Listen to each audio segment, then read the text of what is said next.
بسم اللہ الرحمن الرحیم۔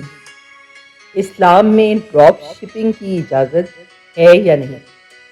سن 2020 میں کرونا وائرس کے پھیلاؤ کے بعد دنیا میں معاشی و کاروباری صورتوں نے ایک نئی کروٹ اختیار کی اور دنیا نے آن لائن کام کو زیادہ ترجیح دینی شروع کر دی۔ گو یہ کام اس سے قبل بھی دنیا میں موجود تھا، لیکن کرونا وائرس کے بعد آن لائن کام کی طرف لوگوں کا رجحان بڑھنا شروع ہو گیا اور مختلف آن لائن کاروبار رائج ہونا شروع ہو گئے۔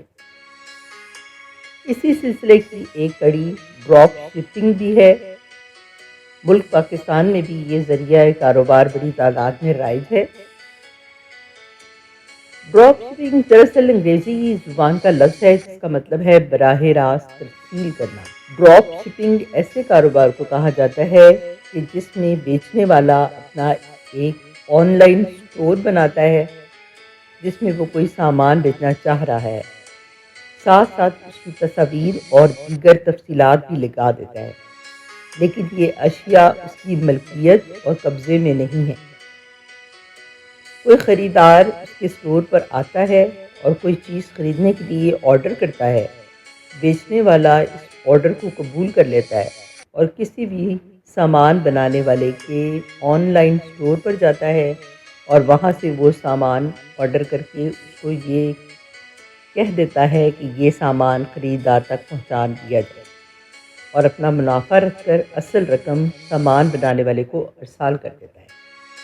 ڈراپ شپنگ اسلامی تعلیمات کی روشنی میں شریعت اسلامیہ نے خرید و فروخت کے میدان میں خریدار اور فروخت کنندہ میں سے دونوں کو اس اصول کا پابند بنایا ہے کہ ایسا کوئی سودا نہ کیا جائے جس کی وجہ سے فریقین کے درمیان جھگڑا ہو یا خرید و فروخت کے معاملے میں دھوکے کا عنصر شامل ہو۔ اسی بنیاد پر ہر ایسے معاملے کو شرعاً حرام قرار دیا گیا جس میں کوئی ایسا احتمال موجود ہو اور ایسی حدود و قیود اور شرائط کا تعین فرمایا جس کے ذریعے خرید و فروخت کا معاملہ خوش اسلوبی کے ساتھ پایہ تکمیل کو پہنچے۔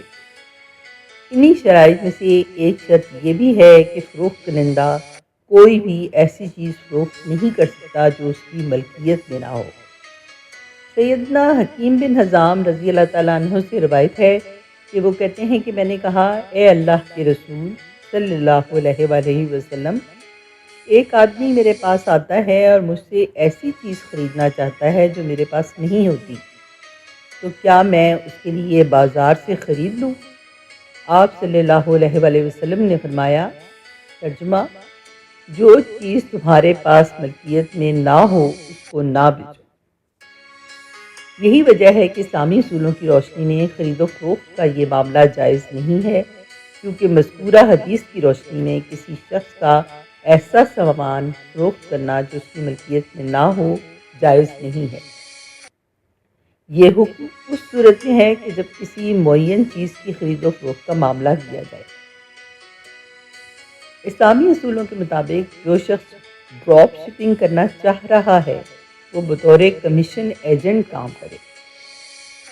یہ معاہدہ کرے کہ میں آپ کا سامان اپنے ای اسٹور پر فروخت کروں گا اور اس پر مخصوص کمیشن فیصد میں طے کیا جائے، اور ساتھ ہی جو خریدار ہے اس کو بھی یہ بات بتائی جائے کہ یہ سامان اس کی ملکیت نہیں ہے، بلکہ فلاں وینڈر سے یہ سامان آپ کے آرڈر کیے جانے کے بعد خرید کر آپ تک پہنچایا جائے گا۔